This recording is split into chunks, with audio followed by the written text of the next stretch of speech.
silakan. Saya sudah siap segala-galanya demi iman dan Islam. Ya, saya sudah persiapkan, kalau saya mau masuk bui, nggak apa-apa. Saya pun juga ridho, saya ikhlas.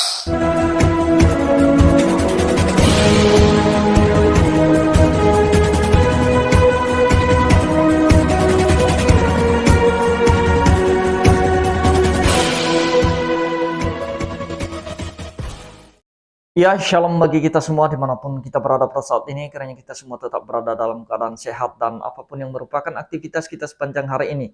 Kiranya Tuhan Yesus memberkati. Kembali berjumpa lagi di channel kita ini, yaitu Zemayan Yasin. Terima kasih buat teman-teman, para sahabat yang telah mendukung channel ini. Dan kiranya kita pakai channel ini untuk menjadi berkat bagi semua orang. Teman-teman, pada video kali ini kita akan membahas lagi-lagi ada ustadz yang dengan berani dia mengatakan bahwa dia akan membongkar kejelekan atau keburukan Kristen sekalipun dia masuk bui katanya, atau sekalipun dia dilaporkan kepada polisi, dia rela. Nah, teman-teman, sebelumnya mari kita simak videonya yang berikut ini. Ini jelas, saya ulang sekali lagi. Inilah hidup yang kekal itu, bahwa mereka mengenal engkau, mengenal Tuhan, satu-satunya Allah yang benar, satu-satunya Allah, Allah yang Esa. Mengenal engkau, Yesus Kristus yang telah engkau utus. Kan sudah selesai. Di perjanjian lama dikatakan, Tuhan Allah kita itu Esa. Tidak ada juru selamat yang lain kecuali aku. Tidak ada pembanding. Tidak ada yang menyaingi. Tidak ada Trinitas, Bapa, Putra, dan Roh Kudus, juga ada. Udah selesai kok, mulai awal udah dikatakan. Jadi sekali lagi, Tuhan itu tidak diperanak, tidak beranak, dan tidak diperanakan. Udah jelas. Tetapi sekali lagi, kalau di sebelah, ya, poin yang pertama, Tuhan itu tampak menjelma. Ini kejelekan mereka. Saya berani, dan ini dapat dipertanggungjawabkan. Tidak pun mereka mau tuntut, silakan. Saya sudah siap segala-galanya demi iman dan Islam. Ya, saya sudah persiapkan, kalau saya mau masuk bui, nggak apa-apa. Saya pun juga ridho, saya ikhlas. Ya, makanya saya ngomong ceplas-ceplos. Saya nggak punya beban. Di dalam dunia ini tidak ada beban saya. Saya hanya ingin menyambut kematian saya dalam kemuliaan, di dalam iman dan Islam, hanya itu. Nah, jadi itu dia videonya teman-teman, kita sudah tonton, singkat saja, di mana dia katakan bahwa dia rela atau rindu masuk bui demi membongkar kejelekan Kristen katanya. Nah, Agustan, ini pesan bagi Anda, bagi orang Kristen itu tidak masalah. Kau mau masuk bui, kau rela mau masuk sumur, kau rela mau masuk jurang, kau rela mau masuk neraka, itu urusan kamu. Itu bukan urusan Kristen. Nah, jadi itu sesuka hatimu setelah kau meninggalkan kekristenan, itulah urusanmu. Cuman soalnya ketika kamu membawa-bawa nama Kristen dalam satu ceramahmu. Nah, dan orang Kristen perlu menanggapi dan perlu meluruskan semua dusta-dustamu di dalam ceramahmu terkait ayat-ayat yang telah kau kutip. Nah, jadi wajar kalau orang Kristen menanggapi ini. Dan yang saya tanggapi ini teman-teman, bukan masalah dia rela masuk buinya. Ya, itu urusan dia, mau masuk neraka silakan saja. Tetapi yang saya mau tanggapi mengenai pernyataannya, ketika dia katakan bahwa Yesus itu mengaku satu Allah saja. Dia berkata tadi, tidak ada Allah Tritunggal, tidak ada Roh Kudus, tidak ada Bapa, tidak ada Anak. Cukup sampai di situ, Allah yang Esa. Nah, dan yang kedua, ketika dia katakan bahwa dalam perjanjian lama, Allah sudah mengatakan bahwa dia adalah juru selamat, tidak ada yang lain. Nah, garis bawahi, tidak ada yang lain, kata Allah dalam perjanjian lama. Dialah satu-satunya juru selamat. Yang saya mau bahas dengan sederhana di sini, yaitu ketika Allah dalam perjanjian lama berkata bahwa tidak ada juru selamat yang lain. Dialah juru selamat. Jadi dalam ayat ini kita akan menarik perbandingannya dalam perjanjian baru mengenai kedatangan Yesus sebagai juru selamat. Nah, teman-teman, saya mau ajak kita untuk bisa memperbandingkan ayat ini dengan sederhana.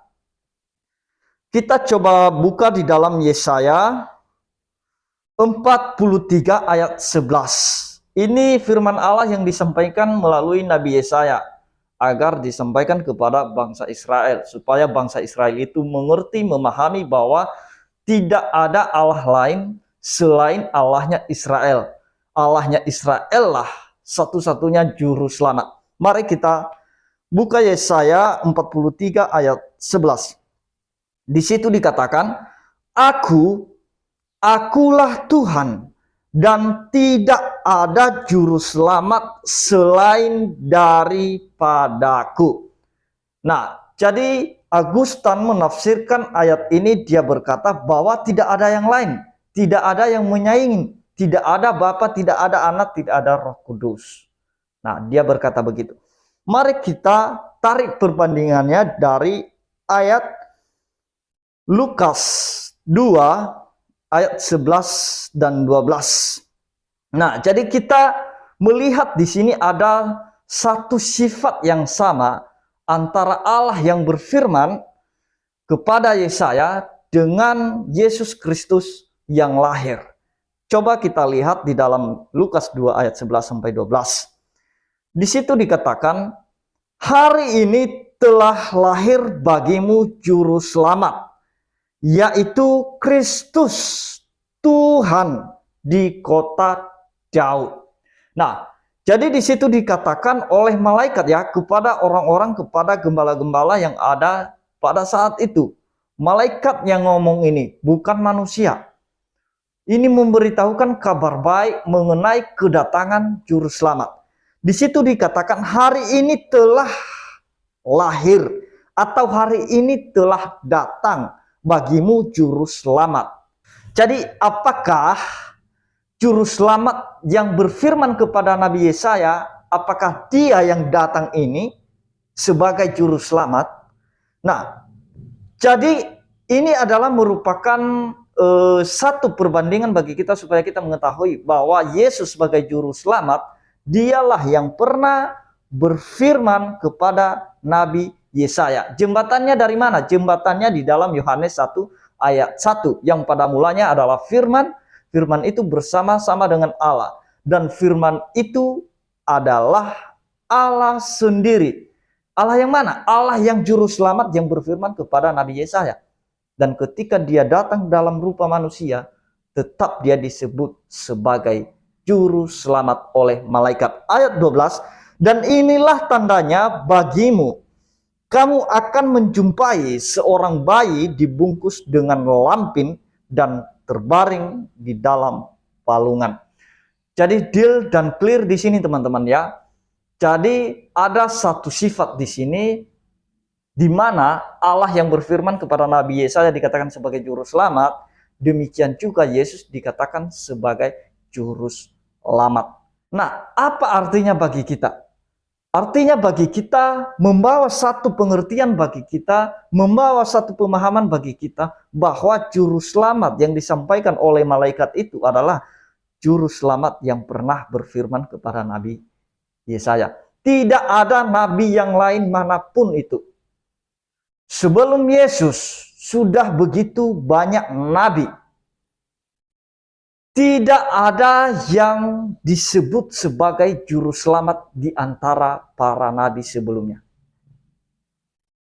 Nah, itu harusnya Augustan ini bisa berpikir di situ. Kok ini Yesus disebut sebagai juru selamat di ayat ini? Nah, itu pun malaikat yang mengatakannya, bukan manusia biasa. Malaikat yang memberitahukannya bahwa telah lahir atau telah datang bagimu juru selamat. Juru selamat yang mana? Juru selamat yang pernah berfirman kepada orang Israel. Deal, clear di situ sebenarnya. Hanya saja pemikiran Augustan itu mentoknya ketika dia mendengarkan atau membaca ayat yang mengatakan inilah hidup yang kekal itu, yaitu mengenal Allah satu-satunya dan mengenal Yesus Kristus. Nah, harusnya pun jangan mentok di situ pikirannya. Harus pikir lagi, kenapa harus mengenal Allah dan mengenal Yesus. Kedua ini harus dikenal supaya kita memperoleh hidup yang kekal. Harusnya berpikir begitu, menimbulkan satu pertanyaan dalam pikiran Agustan ini. Hanya saja dia malas berpikir, malas memahami. Nah, jadi jurusnya ketika dia sudah menjadi mualaf, jadi jurusnya dia mencari ayat-ayat yang membahas Yesus sebagai manusia saja. Yesus di mana dikatakan sebagai utusan, sebagai hamba, dan lain sebagainya. Dia mencari ayat itu. Mungkin dia sudah simpan ayat-ayat yang membahas Yesus sebagai manusia, dan dia jadikan itu sebagai senjata untuk menyerang kekristenan. Nah, saya rasa ini Agustan ini sudah memiliki akar pahit yang memang tidak bisa diobati lagi. Nah, makanya sekali lagi Agustan itu tidak ada urusan bagi orang Kristen ya. Apakah kamu mau masuk bui, masuk jurang, masuk sumur, masuk neraka, itu silakan saja. Nggak ada urusannya dengan Kristen. Dan ketika dia katakan bahwa itu tidak ada Allah Bapa, Anak, dan Roh Kudus, itu tidak ada, cukup sampai di situ. Nah, ini dia suka kali membatasi isi kitab suci orang lain. Cukup sampai di situ katanya. Loh, emangnya kau siapa Agustan? Sehingga kau bisa membatasi kalimat-kalimat yang ada di dalam kitab suci orang lain. Yesus sendiri sudah mengatakan bahwa pergilah jadikanlah semua bangsa muridku dan baptislah mereka dalam nama Bapa, Anak, dan Roh Kudus. Dan kalau kita melihat lagi perkataan Yesus atau percakapan Yesus kepada perempuan Samaria ketika dia berkata bahwa Allah itu adalah roh dan barang siapa menyembah dia harus menyembah di dalam roh dan kebenaran.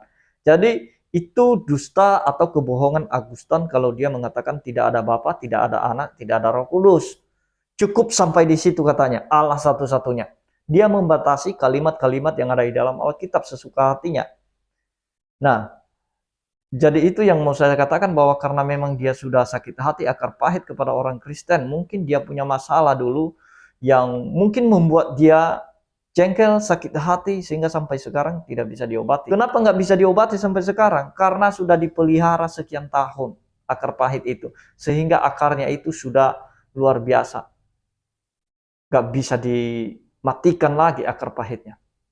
Nah, itu saja yang mau saya tanggapi teman-teman. Saya tidak bahas panjang lebar masalah ini. Saya membandingkan dua ayat dengan sederhana mengenai juru selamat yang ada di dalam Alkitab Perjanjian Lama dan juga yang ada di Perjanjian Baru. Jadi jembatannya ada di dalam Yohanes 1 ayat 1. Jadi itu dia teman-teman. Kiranya Tuhan Yesus memberkati kita semua. Shalom.